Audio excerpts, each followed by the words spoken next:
You really expect me to believe someone named Shanice wrote this paper? Professor Langley's voice cut through the lecture hall like a blade. Cold, clinical, loud enough for all 23 students in room 204 at Columbia's Hamilton Hall to hear. Shanice Carter froze. Her fingers curled slightly over her spiral notebook. She had just submitted her final paper 3 weeks early. "I've taught at Ivy League institutions for 30 years, he continued, turning the stapled pages over without reading. And never, not once, has a student with a creative name submitted work of this caliber. Murmurs, a soft chuckle from the back. Shanice's chest tightened. "With respect, sir," she said quietly, "my name doesn't determine my intellect." Langley's eyes narrowed. "Excuse me? You said—" "I said you're dismissed," he snapped, slapping the paper down. "Leave. Now."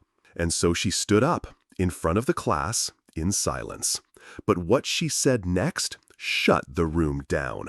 Shanice stepped into the hallway, heart pounding. The door clicked shut behind her like a verdict. Mia, her lab partner, followed moments later. "He can't do that," she whispered.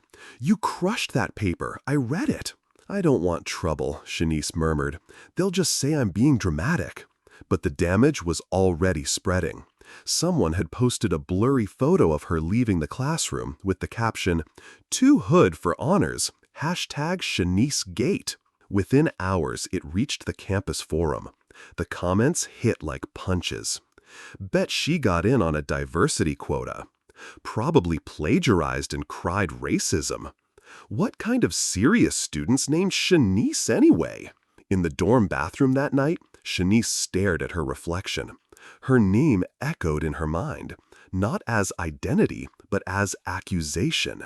Then her phone buzzed. A system alert. Final paper submission, file not found. Someone had deleted her work. But what no one knew is that a janitor named Mr. Harper had seen everything. The next morning, Shanice returned to room 204, not to argue, but to watch. Professor Langley was mid-lecture when the classroom door creaked open. A woman in a tailored navy suit stepped in, clipboard in hand, heels silent against the tile. No announcement, no fanfare, just quiet authority. Langley's tone faltered. "Can I help you?" The woman raised one brow. "I'm here to observe a student conduct complaint. I believe your name is on it." The professor's face tightened. "And you are?" "Dean Carter Simmons," she said, "Chair of Academic Equity." A gasp from Mia. Shanice stood in the doorway. Langley blinked. "Wait, Carter Simmons?" He looked back at Shanice, then at the dean.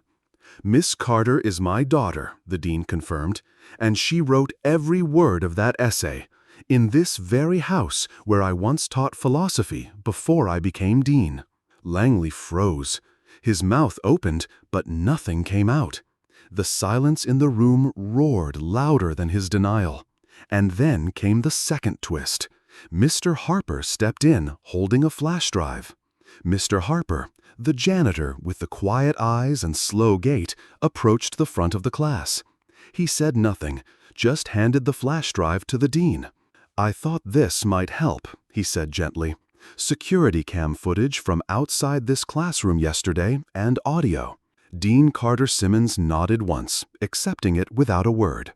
Langley took a step back. "This is absurd," he muttered. "She provoked me."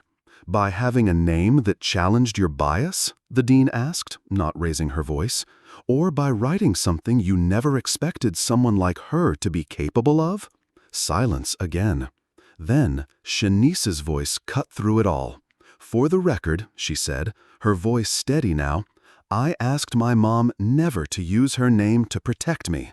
I wanted to earn everything on my own." Langley looked stunned. "She did," Dean Carter Simmons added, "until you failed her. Not just academically, but morally." Another beat. Then Dean turned to the class. "We're not here to humiliate him. We're here to learn what happens when silence hides injustice.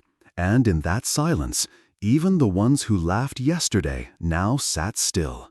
Weeks later, the hallway outside room 204 looked different.